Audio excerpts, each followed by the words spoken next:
اعوذ باللہ من الشیطان الرجیم بسم اللہ الرحمن الرحیم۔ سورہ بقرہ کے 5ویں رکوع سے اور 14ویں رکوع تک تو مسلسل بلکہ 15ویں رکوع کی بھی پہلی 2 آیات شامل کرنی ہوں گی۔ یہ 10 رکوعوں سے 2 آیات زائد ہیں کہ جن میں خطاب کل کا کل بنی اسرائیل سے ہے۔ البتہ اس میں یہ فرق ہے کہ پہلا رکوع جو ہے وہ ان کو دعوت پر مشتمل ہے، نبی اکرم صلی اللہ علیہ وسلم پر ایمان لانے کی پرزور دعوت۔ بقیہ یہ 9 رکوع جو ہیں یہ ان پر فرد قرارداد جرم ہے جو عائد کی جا رہی ہے۔ ہم نے تمہارے ساتھ یہ احسان و اکرام کیا، تم پر یہ فضل کیا، یہ کرم کیا، تمہیں یہ حیثیت دی، تمہیں یہ مقام دیا، تم نے اس طور سے اپنے اس مشن کی خلاف ورزی کی، اپنے مقام اور مرتبے کو چھوڑ کر اور دنیا پرستی اختیار کی۔ یہ جو 9 رکوع ہیں ان میں بنی اسرائیل کی تاریخ کا تو یوں سمجھیے کہ ایک بہت بڑا حصہ اور نمایاں اس کے فیچرز آئیں گے، لیکن یہ سمجھ لیجئے کہ اصل میں یہ امت مسلمہ کو بھی ایک پیشگی تنبیہ ہے کہ کوئی مسلمان امت جب بگڑتی ہے تو یہ چیزیں اس میں آ جاتی ہیں۔ چنانچہ احادیث موجود ہیں حضور کی، لَيَأْتِيَنَّ عَلَىٰ أُمَّتِي مَا أَتَىٰ عَلَىٰ بَنِي إِسْرَائِيلَ حَزْوَ النَّعْلِ بِالنَّعْلِ۔ میری امت پر بھی وہ سب حالات وارد ہوں گے جو بنی اسرائیل پر آئے، بالکل ایسے جیسے ایک جوتی دوسری جوتی سے مشابہ ہوتی ہے۔ ایک اور حدیث میں فرمایا لَتَتَّبِعُنَّ سُنَنَ مَن قَبْلِكُمْ، تم لازماً اپنے سے پہلوں کی پیروی کرو گے۔ اور اس میں اس حد تک بھی آپ نے وضاحت کر دی کہ اگر وہ سابق امت مسلمہ، سابق امت اگر وہ گوہ کے بل میں گھسی تھی تم بھی گھسو گے، اور اگر ان میں کوئی بدبخت ایسا اٹھا جس نے اپنی ماں سے زنا کیا تو تم میں سے بھی کوئی شقی ایسا ضرور اٹھے گا جو یہ حرکت کرے گا۔ اس اعتبار سے ان رکوعوں کو پڑھتے ہوئے یہ نہ سمجھیے یہ اگلوں کی داستان ہے، پچھلوں کی کہانیاں ہیں، نہیں۔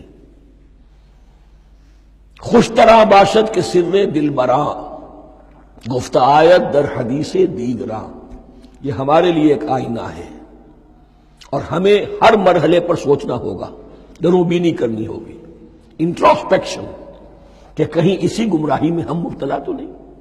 دیکھتے جائیے گا۔ دوسرا نقطہ پہلے سے یہ سمجھ لیجئے، یہ جو 2 آیتیں میں نے 6 رکوع کی تلاوت کی ہیں، بعین ہی یہی 2 آیتیں 15ویں رکوع میں آئیں گی، اور اس کو یوں سمجھیے کہ یہ 2 بریکٹس ہیں۔ 9 رکوعوں کا مضمون ان 2 بریکٹس کے درمیان ہے۔ یہ 2 آیتیں یہاں سے بریکٹ شروع ہو رہی ہیں، وہ 2 آیتیں ان پر بریکٹ ختم ہو رہی ہیں، بعین ہی وہی آیات۔ ایک آیت میں تو شوشے کا بھی فرق نہیں، دوسری آیت میں صرف ترتیب بدلی ہے، مضمون وہی ہے۔ اس کے مابین جو کچھ ہے، اس سے باہر یہ جو 5واں رکوع تھا اس کے مضامین گویا کہ ضرب کھا رہے ہیں بریکٹ کے اندر کے سارے مضامین سے۔ یہ حساب کا بہت ہی عام فہم سا قاعدہ ہے، بریکٹ کے باہر کوئی رقم لکھی ہوئی ہے جس کے بعد کوئی زبر، کوئی جمع یا تفریق اگر نہیں ہے تو وہ ضرب کھائے گی، بریکٹ کے اندر جتنی بھی ویلیوز ہیں ان کے ساتھ ضرب کھائے گی۔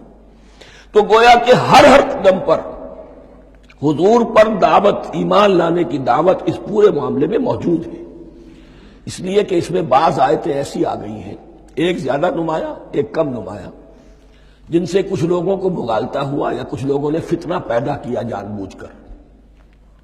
یہ فتنہ ایک بار پیدا ہوا تھا اکبر کے زمانے میں، دین الہی کی شکل میں، کہ صرف خدا کو مان لینا، آخرت کو مان لینا اور نیک اعمال کرنا نجات کے لیے کافی ہے، کسی رسول پر ایمان لانا ضروری نہیں ہے۔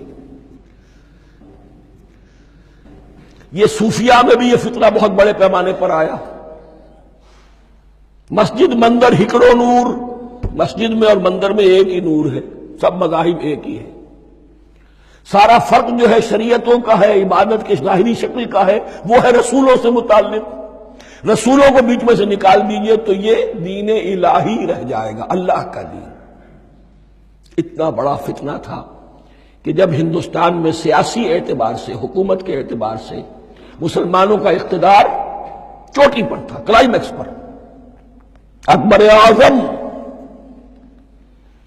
اس وقت یہ دین الہی کا فتنہ اٹھا کہ دین محمدی کا اب دور ختم ہو گیا، وہ 1000 سال کے لیے تھا، 1000 سال پورے ہو گئے، اب الف ثانی ہے، دوسرا 1000 سال ہے، اس کے لیے نیا دین ہے، اسے دین اکبری بھی کہا گیا اور دین الہی بھی کہا گیا۔ اور اس میں ایک آیت آئے گی جس سے استدلال کیا ہے کچھ لوگوں نے۔ اس صدی میں پھر یہ فتنہ اٹھا تھا گاندھی کے فلسفے کے ذریعے سے، اور ایک بہت بڑا نابغہ انسان مسلمانوں میں سے، بہت بڑا نابغہ، جینیس، ابوالکلام آزاد، وہ بھی اس فتنے کا شکار ہو گیا۔ متحدہ قومیت، چنانچہ گاندھی اپنی پرارتھنا میں کچھ قرآن کی تلاوت بھی کراتا تھا، کچھ گیتا بھی پڑھواتا تھا، کچھ اپنشدوں سے، کچھ بائبل سے، کچھ گرو گرنتھ سے۔ معلوم ہو یہ سب ٹھیک ہے، سب ایک ہے، سب لوگوں کو ایک ہونا چاہیے، ایک قوم ہونا چاہیے۔ مذہب تو انفرادی معاملہ ہے، کوئی مسجد میں چلا جائے، کوئی مندر میں چلا جائے، کوئی گردوارے میں چلا جائے، کوئی چرچ میں چلا جائے، کوئی سینیگاگ میں چلا جائے، کیا فرق واقع ہوتا ہے؟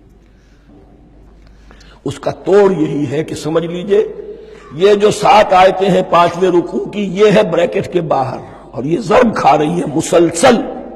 اس بریکٹوں کے درمیان جتنی بھی مضمون آ رہا ہے وہ سب ان کے تابع ہوگا۔ گویا کہ جہاں تک حضور پر ایمان لانے کا معاملہ ہے وہ انڈرسٹوڈ سمجھا جائے گا، مقدر سمجھا جائے گا ہر مرحلے پر ان 2 بریکٹوں کے مابین۔ اب چلیے بسم اللہ۔ یا بنی اسرائیل اذکروا نعمتی التی انعمت علیکم وانی فضلتکم علی العالمین۔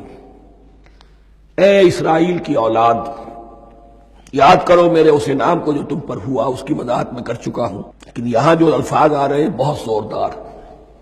وَأَنِّي فَضَّلْتُكُمْ عَلَى الْعَالَمِينَ، میں نے تمہیں فضیلت عطا کی تمام جہانوں پر۔ یہاں ایک قاعدہ نوٹ کر لیجئے، عربی نحو کا قاعدہ یہ ہے کہ کہیں ظرف جس میں کوئی شے ہے، ظرف کی جمع لے لیتے ہیں، مراد ہوتا ہے مظروف، ظرف کے اندر جو شے ہے اس کی جمع۔ تمام جہانوں پر فضیلت، کیا فرشتوں پر بھی فضیلت؟ نہیں، جہان والوں پر، تمام اقوام عالم پر تمہیں فضیلت عطا کی، یہ مطلب ہے اس کا۔ تمام عالموں پر، تمام جہانوں پر، یعنی تمام جہان والوں پر، اس انسان عالم انسانیت کے اندر جتنے بھی مختلف گروہ ہیں، نسلیں ہیں، طبقات ہیں، ان میں فضیلت۔ وَاتَّقُوا يَوْمًا لَا تَجْزِي نَفْسٌ عَن نَفْسٍ شَيْئًا، میں عرض کر چکا ہوں، اب تیسری مرتبہ پھر عرض کر رہا ہوں، اصل شے آخرت، محاسبہ آخرت، یہ مستحضر ہوگا تو انسان سیدھا رہے گا۔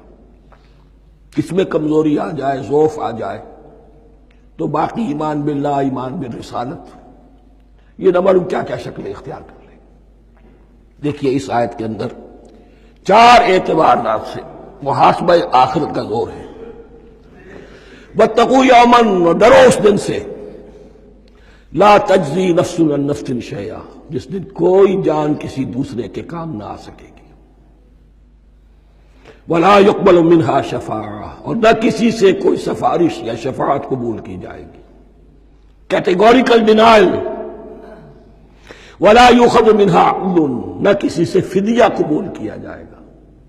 وَلَا هُمْ يُنصَرُونَ، اور نہ انہیں کوئی مدد مل سکے گی۔